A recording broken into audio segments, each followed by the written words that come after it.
Bukod dun sa na-experience mo sa resort, may na-experience ka pa ba sa labas ng bahay? Hindi ko na kasi siya in-entertain, pero nitong last, yung lolo ko, kakamatay niya lang kasi nitong January. Tapos after nun, kasi caregiver nga ako yung nag-alaga sa kanya nung may sakit siya. So ako talaga, na-anxiety ako, na-depress ako, ganyan.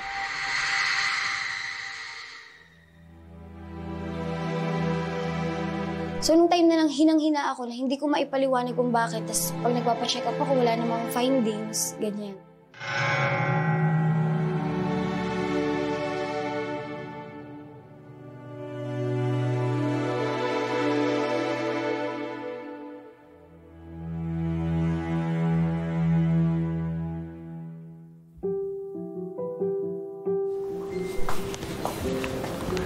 Larissa po, kumain ka muna. Huwag ka nang umiyak. Kailangan mo magpalakas para sa amin, ha? Sige na. Lola, mahal mo naman si Ama. Pero nahihirapan na ako. Ayaw niya pa rin bumitaw.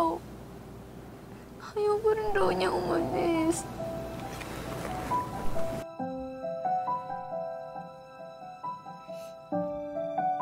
Dinala ako ng mama ko sa albularyo. Sa amin, malapit lang din dun sa amin. At yun, pinulsuhan niya ako ganyan. Tapos sinabi niya sa akin na may kaluluwa daw na nakadikit sa akin. Kausapin ko daw para umalis kasi ayun daw yung cause ng panghina ko. Pero tinuruan niya ako, sabi niya, magsindi raw ako ng 3 kandila sa 3 consecutive nights. Ginawa ko yon. Sa labas daw ng bahay, huwag ka daw magsisindi ng kandila sa loob. Halimbawa, may altar ka sa loob ng bahay. Huwag kang magsisindi kasi parang pag-i-invite yun lalo ng mga ligaw na kaluluwa. Ganon. Sabi ko sa kanya, ay, doon kami nagsisindi. Sabi niya, di kaya? Sabi niya ganon. Tapos nung first night namin,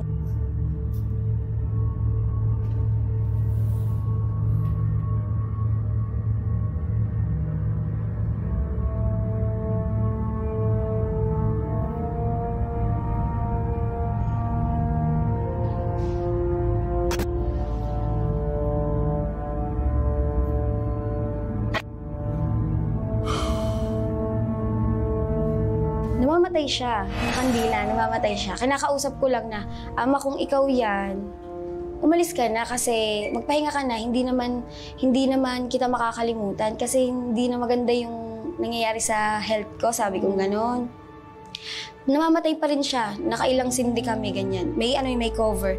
Tapos nung second at third night, kahit walang cover, hindi na siya namamatay. Talaga? So, nung first night, siguro nandun siya? Oo, siguro ayaw niya pa talagang umalis. Kasi bago kasi mangyari yun, kaya na-anxiety din ako. Pagka-uwi namin sa Cavite, kasi sa Batangas siya naiburol eh, ilang gabi ko siyang panaginip na bumabangon siya sa kabaong. Ayaw niya, kinakausap niya ako na wag daw muna, ayaw pa daw niya. Kahit daw matigas siya, malamig na siya, dun pa rin daw siya, ganun.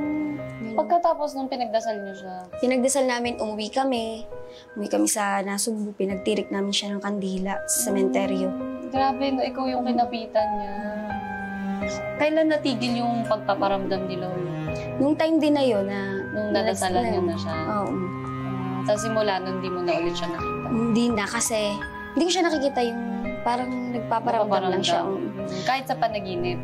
Hindi ko na siya napanaginipan after nun. Gusto lang niya siguro ng prayers.